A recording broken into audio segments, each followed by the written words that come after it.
I was the type of guy who was looking to set the world on fire, and I was super determined to get all I could. And I just had a burning desire to get things, a bigger home, bigger cars, and really a nice house. And that was what woke me up in the morning. And that's all I cared about. Whatever it took to get that, I had no problem with that. If it meant working 50, 60 or more hours a week, that was no big deal to me because it was fulfilling what I had mapped out in my head. I was married young to my wife, Renee, and even she began to take a second seat to my need, my desire for success, or what I thought was success. And there was just no stopping me. I was plugging along just fine. We were actually expecting our first baby. The career was taking off, raises were coming, new cars, like I said, new home. And out of nowhere, I started to develop a slight twitch in my left hand. And bottom line was an internal, and they call it an intrinsic spinal tumor. It was a tumor that actually embedded itself within my spinal cord, and it actually wraps itself around the nerves. And we saw many specialists, and the final diagnosis was that I was going to need extensive surgery, a very risky surgery. In fact, there was no promise of outcome. Paralysis was a very real possibility. And I sat here at 25 years old thinking I might not walk again, and they even quite clearly pointed out that there was no guarantees of me even pulling through the surgery. I was looking for anything to grab onto, and for the first time in my life, I didn't have an answer.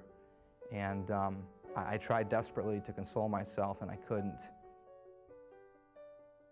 Because this thing was so serious, having a spinal tumor, there's only a certain amount of doctors that are really qualified to work on something like this. And so we needed to see another neurosurgeon. We were looking for second and third opinions. And I ended up going down to Henry Ford Hospital. I went there very apprehensive because I was faced with a dilemma, and I was overwhelmed by it because, from my standpoint, I needed to choose the right doctor. That was of the utmost importance to me. I was hoping somehow he would offer me a quick fix somehow. I don't know what I was thinking, but at any rate, I left that appointment totally and utterly just defeated because he gave the same verdict, that this was a real problem. We had to do a very risky, long surgery, and there was no promises. And I entered the elevator to go back down to the main floor in the hospital, and it was just the lowest point in my life that I could ever remember. And I sat there just literally alone, and I was actually on the verge of tears because I did not know which doctor to go with, and this was way too much for me to deal with. And for the first time in a long time, I began to talk to God. I just whispered a quiet prayer to him. And I just asked for him to please show me which doctor to choose. And I also was looking just for a sense of peace from him. And I asked him for that. And I no more than finished that prayer. And I felt a tug on my left hand. In fact, that was the hand that was twitching. And I felt this grip on my hand. And I turned around, and there was a little boy looking up at me from a wheelchair. And I never had anybody look at me like that in my life. He gazed at me with eyes I'd never seen.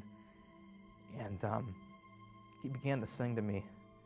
And he sang it all 11 floors down, how much he loved me. And held my hand the whole time. And there wasn't a dry in the elevator. And I knelt down and I patted this little boy in the head, and I told him I loved him too. And his mom had to literally pry his hands away from mine. And I got out of the elevator, and I knew right there that was God reaching out to me in that elevator. It was just a weird sense of peace that I had in my heart, that somehow this was going to be okay. And I chose the doctor at Henry Ford based solely on the elevator experience. And when it was all said and done, we actually found out that he's one of the top neurosurgeons in the country. And I know that God made sure that I was going to pick him. Up until that point, I probably didn't think I needed God. God was just somebody that if you were weak, you went to. But the thing that changed all that was the spinal tumor, and the fact that I found out just how shallow I really was, because my house, my car, my job, I could find no comfort from that at all, and I tried. When I was in the elevator, it was the first time that I had a real experience of comfort from a different source aside from my own self. We could spend this whole video session talking about the ways I've seen God reach out to me, and He went from being an idea to somebody that's real, a presence in my heart and my life that's just unbelievable. There's an underlying joy and peace in my life that I didn't even know existed. I would have thought somebody was delusional at best to describe the adventure that I've been involved with. The fact that I'm here talking to you right now is just an amazing testimony. I joke around and tell people that, yeah, I received 2 surgeries that year. One was spinal, and that was for my physical being, but God began to do heart surgery on me, and my internal spiritual being became alive with His presence. And so it's God's presence in my life. I know it's real because He hasn't left me alone since that day. And I'm just involved with a wonderful relationship with Jesus Christ. And life has been just so alive ever since.